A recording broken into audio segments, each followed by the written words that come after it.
سامعین و حاضرین السلام علیکم۔ پاکستان کے سب سے بڑے میڈیا گروپ جنگ، دا نیوز اور جیو ٹی وی کے زیر اہتمام شائع ہونے والے اخبار جنگ کے معروف کالم نگار جناب ارشاد بھٹی کے کالم اعمال نامہ کے سلسلے کا آج کا کالم پیش خدمت ہے۔ آسانیاں بانٹیں۔ آج بتانا تو یہ تھا کہ ادھر جب نیوکلیئر سپلائرز گروپ کی ممبرشپ کے لیے بھارت کے 38 وفد دنیا بھر میں پھیل چکے تھے اور جب نریندر مودی ملک پھر رہا تھا، تب ادھر ہمارا حال یہ تھا کہ دو بزرگوں میں فٹ بال بنی ہماری خارجہ پالیسی علاج معالجے کے وقفوں میں لندن میں واکیں اور شاپنگیں کرتے ہمارے وزیر اعظم اور لمحہ بہ لمحہ وزیر اعظم کی صحت کی خبریں دینے اور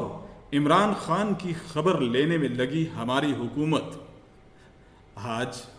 بتانا تو یہ بھی تھا کہ جب نیوکلیئر سپلائرز گروپ پر حکومت کے مختلف ملکوں کو خط لکھنے کی بات جھوٹ نکلی تو پھر کیسے فوج سر جوڑ کر بیٹھی، کیسے جنرل راحیل شریف ان شیڈیولڈ دورے پر چین پہنچے، کیسے سب پروٹوکول ایک طرف کر کے چینی وزیر اعظم نے جنرل راحیل شریف کے ساتھ ایک طویل نشست کی۔ چین کے بعد آرمی چیف نے ترکی اور برازیل کو بھارتی مخالفت پر کیسے قائل کیا اور پھر آسٹریا اور چیک ریپبلک تک پہنچے۔ آرمی وفود نے آخری لمحوں میں اپنے تمام دوستوں کو وہ کیا پیغام پہنچایا کہ امریکی کندھوں پر سوار بھارت جیتی بازی ہار گیا۔ یہاں بتانا تو یہ بھی تھا کہ اگر بھارت NSG کا ممبر بن جاتا تو پھر اگلے مرحلے میں اسے اقوام متحدہ کا مستقل ممبر بننے سے کوئی روک نہ پاتا۔ آج سنانا تو یہ بھی تھا کہ 60,000 پاکستانی مروانے، 5 کروڑ افراد کی زندگیاں تباہ کروانے اور $188 ارب کا نقصان ہو جانے کے بعد بھی فاٹا کو نظر انداز کرنے کی اصل کہانی اور 30 لاکھ افغان مہاجرین کے مستقل بوجھ اور 10 لاکھ پاکستانی ملازمتوں پر قبضہ جمائے افغانیوں کے معاملے پر حکومتی خاموشی کی اصل وجہ کیا؟ آج بات تو یہ بھی کرنی تھی کہ میاں صاحب کے دل کی ایک شریان کی 40 منٹ کی مرمت کو 4 بائی پاسوں کا نام دینے کا آئیڈیا کس کا تھا، اور اپینڈکس آپریشن سے بھی کم خطرناک اس پروسیجر کو مرچ مسالے لگانے اور سنسنی خیز بنانے کا مقصد کیا تھا؟ آج جی تو یہ بتانے کو بھی کر رہا تھا کہ میمن ایجنسی میں پولیٹیکل ایجنٹ لگانے کے لیے 25 کروڑ کس نے کس بڑے کے بیٹے کو دیے، اور جب کام ہوا اور نہ پیسے واپس ملے تو پھر کس نے کسے اغوا کروا لیا۔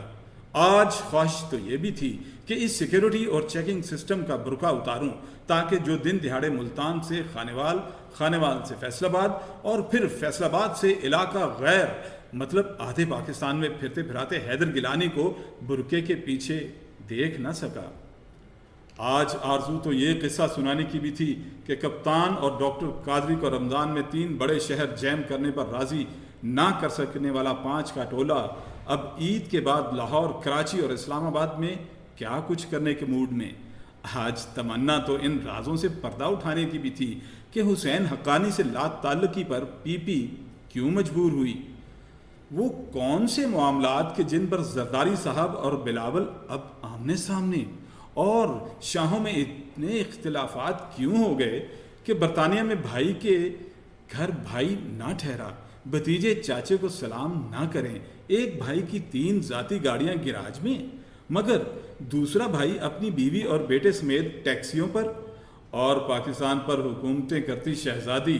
اپنے خامند کے ترقیاتی فنڈز صرف اس لیے جاری کر دے کہ کہیں اس کا خامند اس کے کزن کے ساتھ ہاتھ نہ ملا لے۔ آج تو دل یہ بتانے کو بھی کر رہا تھا کہ سپہ سالار کے ساتھ ایک میٹنگ کے بعد کس بڑے صاحب کو دل کی تکلیف ہونے پر 3 گھنٹے کس ہسپتال میں گزارنا پڑے۔ آج من تو یہ بھی چاہ رہا تھا کہ قوم کو TOR تماشے میں الجھا کر اقتدار کے لیے کہیں گھٹنے چھوتی تو کہیں گریبان پھاڑتی حکومت کی اصل کہانی ان کے اپنے TOR کمیٹی ممبر کی زبانی سناؤں کہ جس کا خلاصہ یہ کہ عمران خان کے علاوہ سب کے سب ملے ہوئے اور سب کے سب جو کچھ بھی کر رہے ایک دوسرے کی مرضی کے مطابق کر رہے۔ آج نون لیگ کے اس فارورڈ بلاک کا بھی بتانا تھا کہ جو تبدیلی کے لیے اپنی راہیں تبدیل کر چکا، آج حکومت کے ان 3 رہنماؤں کا قصہ بھی سنانا تھا کہ جو حقیقی جمہوریت کے لیے حقیقی کھیل شروع کر چکے۔ آج دکھ یہ بھی بیان کرنا تھے کہ پاکستان کو مسلم دنیا میں تنہا کرنے کے لیے نریندر مودی کا ہاتھ بٹاتا ہمارا مسلم برادر ملک کون؟ امریکہ کی بلوچستان کہانی اور افغانستان کا اصل پیٹ درد کیا؟ محمود اچکزئی کی قابل محبتوں کا ذکر کیا؟ اور یہ راز جان کر بھی نواز حکومت ابھی تک اچکزئی صاحب کی چادر کی بکل میں کیوں؟ اور امجد صابری کے قتل کا کراچی کے 6 سے 7 ارب رمضان کی زکوٰۃ اور فطرانے سے کیا تعلق؟ یعنی ایک غیر سیاسی شخص کا قتل سیاسی کیوں ہونے جا رہا ہے؟ آج اس بات پر بھی افسوس کرنا تھا کہ 60 کی دہائی میں سعودی عرب کا بجٹ بنانے والے پاکستانی آج اپنا بجٹ بھی کیوں نہ بنا پائیں، اور 1963 میں جرمنی کو 12 کروڑ قرضہ دینے والا پاکستان آج 70 ارب ڈالر کا خود مقروض کیوں؟ اور آج سمجھانا یہ بھی تھا کہ شریف خاندان کی باقی جائیداد کو تو چھوڑ دیں، اگر حسن اور حسین نواز کے لندن والے گھر کو ہی لے لیں۔ اب اگر سپر پاور کا سپر مین باراک اوباما یہ گھر خریدنا چاہے تو وہ امریکی صدر جس کی سالانہ تنخواہ ٹیکس کٹنے کے بعد $3,95,000 رہ جائے، وہ اپنی صدارت کی تمام تنخواہ اور سب الاؤنسز بچا کر بھی یہ 650 کروڑ کا گھر خرید نہ سکے۔ یقین جانیے آج یہ سب بتانا اور آج یہ سب سنانا چاہتا تھا، مگر جب دل نے دماغ سے یہ کہہ دیا کہ قبلہ وہ ملک کہ جہاں ایک طرف 5% باپ اس عید پر اس لیے چھٹی لے کر گھر نہ آئیں کہ وہ بچوں کی عید فرمائشیں پوری نہیں کر سکتے، جبکہ دوسری طرف اس عید پر وہ 12 چارٹرڈ فلائٹس تیار کہ جن پر 2 شہروں کی ایلیٹ کلاس ایک بھارتی فلم کا عید شو دیکھنے دبئی جائے گی، اور ان فلائٹس پر 2 بیگمات تو ایسی بھی کہ جنہوں نے اپنی بلیوں کے لیے جہاز کی ٹکٹ اور ہوٹل کی بکنگ بھی کروائی ہو، اور ایک طرف وہ ملک کہ جہاں بلاول اس بات پر پھولے نہ سما رہا کہ اس کے بھیجے گئے عام برطانیہ کی ملکہ اور اس کے خاندان کو پسند آئے، جب دوسری طرف بلاول کے تھرپارکر کے 75% لوگ غیر ملکی میڈیا کو بتائیں کہ انہوں نے اس پورے رمضان میں فروٹ کا منہ ہی نہیں دیکھا، تو اس ملک میں عید پر تمہاری یہ محرم والی باتیں بھلا کون سنے گا؟ اس لیے اس بک بک جھک جھک کی بجائے اچھی اچھی باتیں کرو۔ لہٰذا دوستو، دل کی مان کر آج دکھی باتیں اور کالے کولوں کی بجائے حاضر خدمت ہیں چند چٹی، مطلب چند اچھی باتیں۔ بات ساری نیت کی، ورنہ وقت تو سارے ہی دعا کے۔ نیت ٹھیک نہ ہو تو عمل نیک نہیں رہتا، کیونکہ انسان اندر سے صاف نہ ہو تو اس کا کلمہ توحید بھی کلمہ توحید نہیں ہوگا۔ مذہب کے لیے جانے دینے اور جانے لینے والے اگر مذہب کے مطابق زندگیاں بسر کر لیں تو مذہب اور دنیا دونوں کی حالت بہتر ہو جائے۔ ہمارے پاس ہر آسائش مگر سکون نہیں، مال و متاع کے ڈھیر مگر اطمینان نہیں، ہم ایک ساتھ چل رہے مگر ہماری منزل ایک نہیں، اور ہم وہ ہجوم کہ جس ہجوم کو ہجوم سے بھی کوئی واسطہ نہیں، ہم دوسروں کی نگاہ میں بلند ہونے کی خواہش میں اپنی نگاہ سے بھی گرتے جا رہے، اور ہم دیوتا بننے کی آرزو میں انسان بھی نہ رہے۔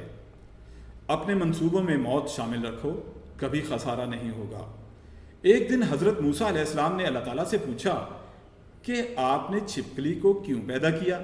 جواب ملا، موسیٰ، چھپکلی بھی آج یہی پوچھ رہی تھی کہ اے رب، تم نے موسیٰ علیہ السلام کو کیوں پیدا کیا؟ مطلب کوئی غیر اہم نہیں۔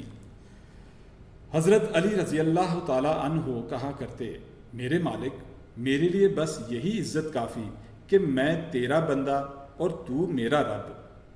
بات سمجھ میں آ جائے تو پھر جھوٹی عزتوں اور وقتی پھوں پھاں کی دوڑیں رک جائیں۔ ایک عبادت گزار دعا مانگ رہا تھا کہ ایک فرشتے کا وہاں سے گزر ہوا۔ عابد یہ پہچان کر کہ فرشتہ ہے بولا، میری چند خواہشیں تو اللہ کے ہاں پہنچا دینا۔ فرشتہ بولا، کون سی خواہشیں؟ اور پھر عبادت گزار نے جیسے ہی اپنی آرزوئیں گنوانا شروع کی تو فرشتے نے کہا بس بس بس، میں سمجھ گیا تم اللہ کے سوا سب کچھ چاہتے ہو۔ کاش ہمیں یہ یاد رہے کہ جسے اللہ مل گیا اسے سب کچھ مل گیا۔ اور آخر میں کہنا یہی کہ گزرے رمضان میں جو سحری اور جو افطاری آپ نے کی، اگر وہی سحری اور وہی افطاری آپ کے غریب رشتہ داروں، سفید پوش دوستوں، آپ کے پڑوسیوں اور ملازمین نے بھی کی، اگر منہ بندی کے ساتھ ساتھ آپ کی آنکھوں، کانوں، دل اور دماغ نے بھی روزے رکھے، اور اگر اس عید پر آپ کی وجہ سے کسی ایک شخص کی عید بھی واقعی ہو گئی، تو پھر آپ کو تہہ دل سے رمضان اور عید مبارک۔ یاد رکھیں،